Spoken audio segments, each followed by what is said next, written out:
All right, so we are starting our discussion of 1.2 today, measuring and constructing line segments. This is not as vocab heavy as 1.1, but as you can see, there are definitely some vocab words. We'll be working with our understanding of distance and absolute value, and also basic measurement principles, as well as learning how to construct a line segment. In order to construct a line segment, you will need construction tools, including a compass and a straight edge. A straight edge is just a ruler or some sort of mathematical tool or otherwise that will allow you to draw a straight line. So if you have those things, those are what are required to do the constructions. So we are on 1.2. How can you measure and construct line segments? That's the essential question for today. And really, before we dive in, we're going to take a look at postulates and theorems, because with geometry, we are going to prove a lot of these postulates and theorems and take a look and see how they apply into our mathematics. Last year in Algebra 1, I just kind of gave them to you, or whoever you had as a teacher just sort of gave them to you and you applied those rules. We're really going to try to look at them on a deeper level and why they are the way they are. So what is a postulate? It says in geometry, a rule that is accepted without proof is called a postulate or an axiom, right? So for example, we know that a point can be represented as a dot in space with a capital letter. That's an accepted truth. So something that we accept without evidence is called a postulate or an axiom. And if you think of postulate as a verb, like I'm going to postulate about something, what does that mean? If someone says I want to postulate about a particular thing, what do they usually mean? They're going to obviously think about it. They're going to assume, they're going to make some sort of suggestion or assumption, right, about that particular thing. And in math, postulate as a noun is related to that. Postulate is just an assumption. So if as a verb, you're making an assumption, you're postulating. As a noun in mathematics, a postulate is an assumption that we accept to be true. Does that make sense? An axiom is another word for that. You will see both of those throughout the course, so just be familiar. Something that we will prove and look at constantly are theorems. So those are things that can be proved. And for example, we're going to look at postulate 1.1. So this is our first postulate. It's called the ruler postulate. It says the points on a line can be matched 1-to-1 with real numbers. The number that corresponds to a point is the coordinate of the point. All it's saying is, if you look at a ruler, for example, and you see 1 inch, that corresponds with 1 inch, right? Or 2 inches, or 3 inches. And we can mark those points on a ruler. That's all that the ruler postulate is saying. That if we have a straight line, we can mark all the points on that straight line. Now, the second part is something that I really want you to consider and make note of, and that's the distance between points on a straight line. Later on in this chapter, we're going to talk about using the distance formula, and hopefully you've seen the distance formula before, but you don't always have to use the distance formula. For example, if you had to find the distance between 2 points on either a vertical or a horizontal line, there's no need to use the distance formula. You can just subtract the two either x values or y values, and that'll give you the distance. So there's no need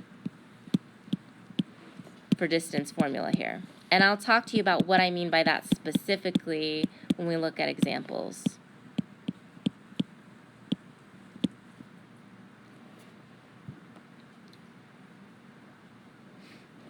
So if you can recall from Algebra 1, is a vertical line a y equals or an x equals?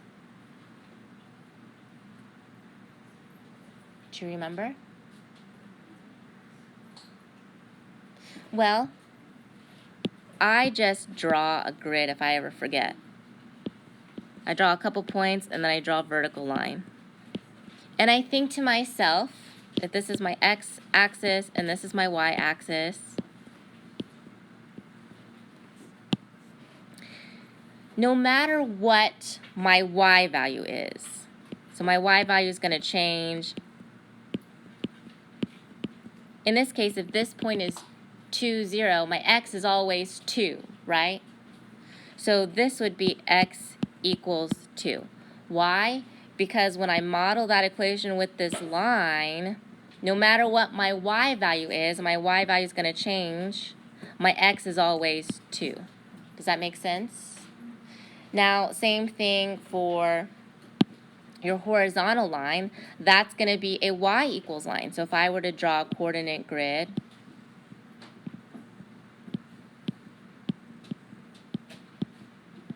just to refresh your memory, and I were to draw a horizontal line, no matter what my x is, and my x is going to vary along the x-axis right here, my y is always 2. Does that make sense? So this is going to be a y equals 2 line. So just keep those in mind as review for what those horizontal and vertical lines both look like on a grid, as well as how they can be represented with equations. Either x equals a constant, which is just a number, or y equals a constant. Any questions so far about theorems and postulates and distance and rulers? None? Anyone still writing? No one. Okay. Well, you have it in your book. I'm going to move on. Okay, so let me blow this up a little bit. This is just the next example. I added this ruler picture because I thought it was going to be pretty helpful.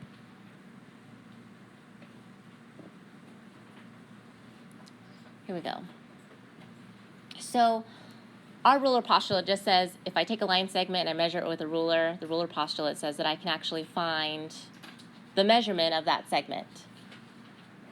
So, for example, if I wanted to find the measurement of ST, all I would have to do is take a ruler, line it up with S and T, and then find the difference between this point and this point.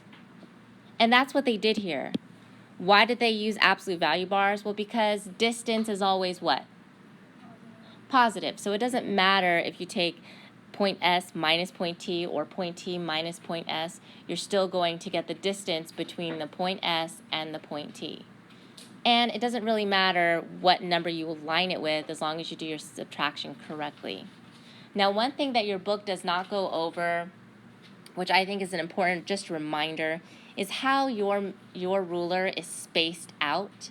In a standard ruler, all these little lines are divided into 16ths.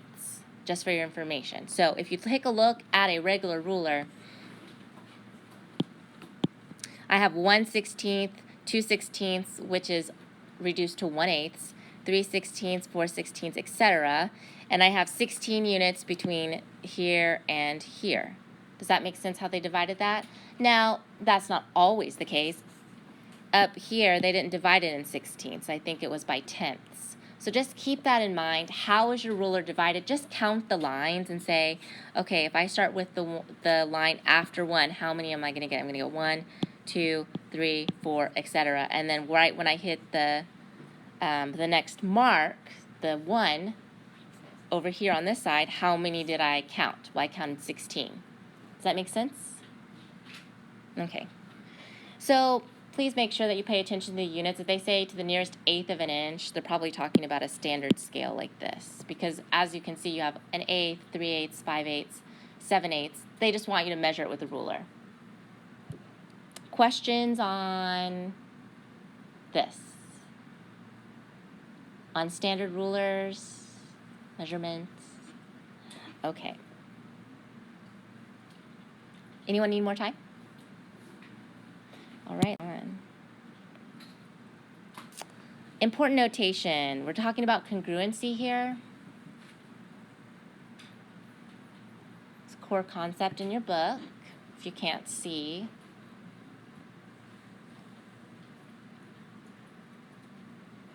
You don't have to write all that down. The important thing to note is how we indicate that lengths are either equal or lengths are congruent. And this is a problem that I have, maybe not in the beginning because we talk a lot about it in the beginning, but towards second semester especially, people forget these sorts of notations and what the difference is. Because your book says that they're the same thing, which on the one hand, that is very true, but they are lacking a little bit of nuance that we're going to talk about with regard to the slight difference between equal lengths and congruent lengths.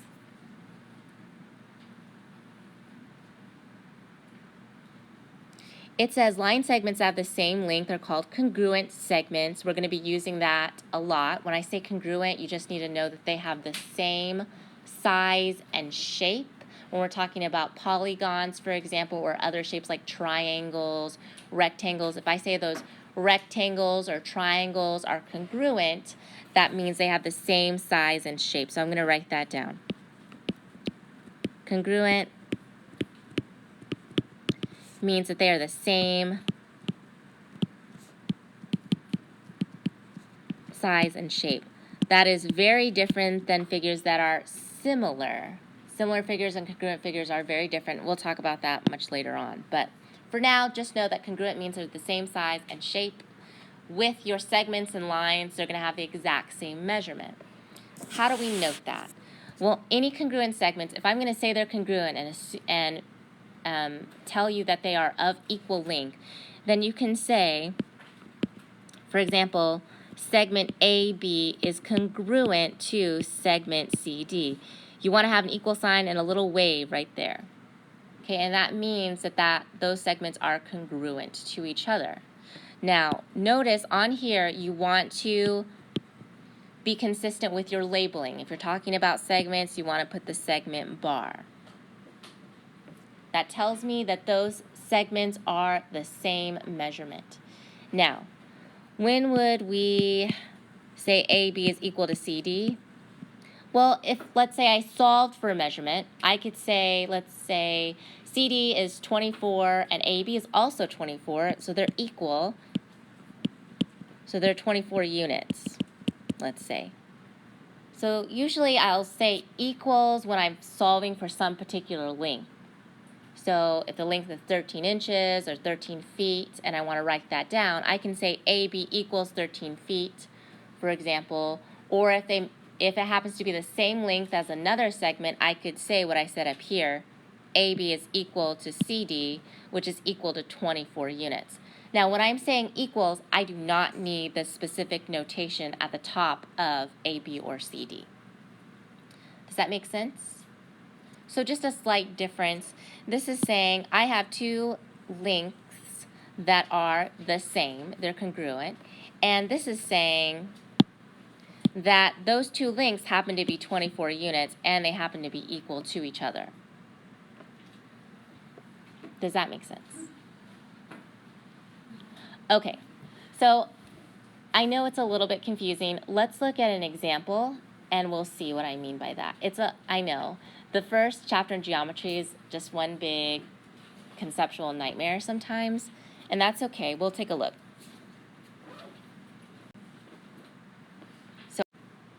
So on this slide, we see two segments. Something special about those segments is one of them's horizontal and one of them's vertical, which means you don't have to use the distance formula.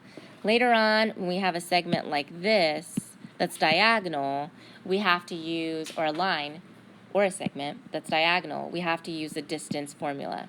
In this case, neither of those segments are diagonal, they're just horizontal or vertical, which basically means I just have to find the difference. Now, with this horizontal line, I know that can be represented with the following equation. It's going to be y equals 4. Why? Well, because no matter what my x is, it's -3, it's 2, it's 0 here, my y is always going to be 4, right? Now, if I want to find the distance, it doesn't make any sense to take 4 minus 4. I'm going to have to look at the difference between the x coordinates, right? So all I have to do is take the absolute value of the difference. So -3 minus 2.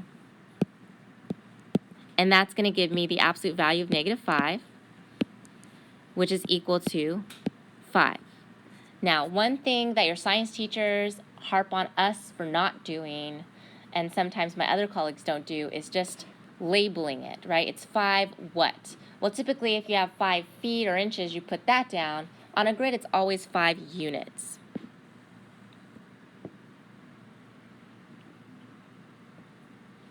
I just put a U, just lowercase u. Now, to answer the question that was posed earlier, or the confusion that we had a little bit, we're going to have to find the other distance, and then we'll put it all together with the terms.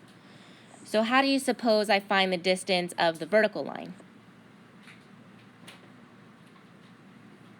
Yes.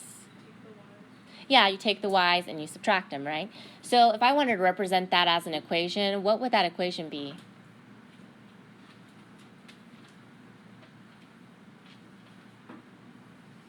Is it x equals or y equals? So it's x equals.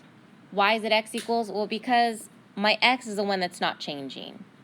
What's my x no matter what along this vertical line? 1. So I know that this is x equals 1. Is that coming back to you? Hopefully. So to go back to that distance, if I want to find the distance between the 2 points, I'm going to find the difference between the y values. So 3 minus -2. I add the opposite, and I get the absolute value of 5, which is also 5 units. What do you notice about the 2 segments? They're congruent. They have the same measurement. So we can say this in a couple ways. We can say that the segments are congruent. So segment JK, and I'm noting that with the segment line, is congruent to segment LM, meaning that they have the exact same measurement, same size and shape. Now, if I wanted to be more specific, I could talk about what those lengths actually are, and I could say JK is equal to LM is equal to 5 units. So in a way, you could say this is congruent to this because of this. Does that make sense? So that's what I mean with the notation. Does anyone still have any questions about what we mean when we mark congruent segments or parts of shapes? No questions? Okay, I will give you a break. So all this is saying is, let's say I have a straight segment, some sort of segment, right? It doesn't go on forever, it ends. That's what makes it a segment. And I have 2 endpoints. I have endpoint A and I have endpoint C. If I want to know the length of AC, and I know, for example, the length of AB or the length of BC, the segment addition postulate says if 3 points A, B, and C are collinear, what's collinear mean? On the same line, and B is between A and C, then basically, let me use a different color. This part of my segment, AB, plus this part of my segment, BC, is equal to the entire thing, AC.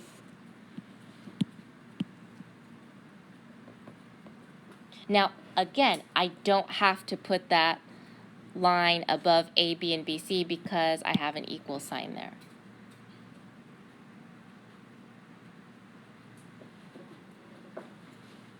So that's really helpful if we're trying to find the length of an entire segment or the length of part of a segment. We can always use this segment addition postulate. Do you have any questions about the segment addition postulate before we look at an example? Does anyone need more time? Okay. So again, 3 points, if they are collinear, which means they lie on the same line, you can use the segment addition postulate. You can't, for that example, with E at the top because that's not on the line. Now it says find DF. Well, what do I do to find DF? Yes. You add the numbers. Yeah, you add the numbers because the segment addition postulate says if I take this DE plus this EF, I can find DF, correct? So I'm just going to add those two together. And when I have 23 plus 35, I get 58. And remember, if there's no other unit, like feet or whatever, just put the U for units. Okay, GH is a little different. How do you suppose we find GH given the entire segment? Subtract, right. So I have the whole thing, FH, and I have part of it. So I'm just going to find the difference between the two. So 36 minus 21 is, of course, 15.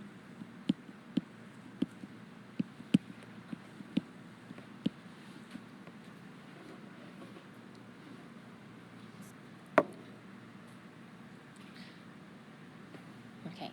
Do you have questions on the segment addition postulate?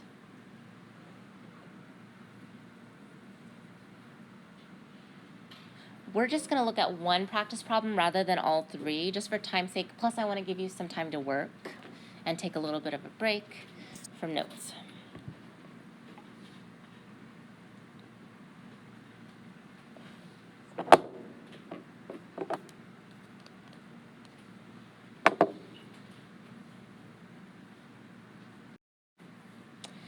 It says in the diagram, WY equals 30. So I'm going to go ahead and label that. A lot of being successful in geometry is about labeling your figure. So WY is 30. Can you use the segment addition postulate to find the distance between points W, which is right here, and Z, which is right here? No. Why not? Yes. They're not collinear. Yeah, they're not collinear with each other. They'd all have to be on the same line. And I'd have to have X, Y, W, Z, right, in order to use that postulate. And Y is not in between those points. Does that make sense? It has to be on the same line. It has to be collinear. If it's not collinear, it's a point on the outside, then we can't use the segment addition postulate.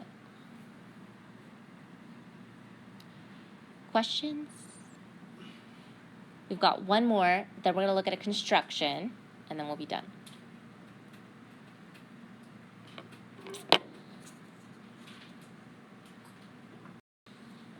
All right.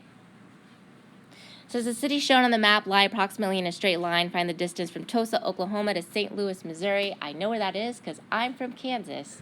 And I just took a picture of Dorothy as a stick figure and wrote Miss Nguyen. So there I am. And it wants to find the distance. They lie in a straight line. So how am I going to find, see, it says from Tulsa, Oklahoma to St. Louis, Missouri. So I'm just going to mark that. It wants me to find that. How do I do that? What do I do? Well, I have the entire length, which is 738, right? So the total distance is 738.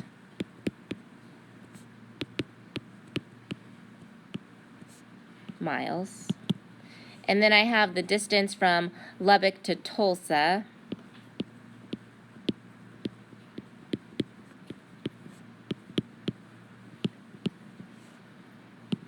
which is 377 miles.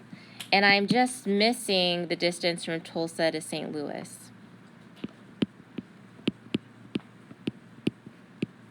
So what do? I subtract. So I'm going to go ahead and find that difference. So I'm going to take 738, minus 377. I'm going to remember my appropriate units, and I'm going to get 361 miles. Now with word problems, please make sure that you write this in a sentence. You don't just solve it like that and move on. Just say the distance from Tulsa, Oklahoma to St. Louis, Missouri is 361 miles. I expect you at this level, when you're solving word problems, to solve it and write your conclusion in a complete sentence. Questions? All right, so we are done.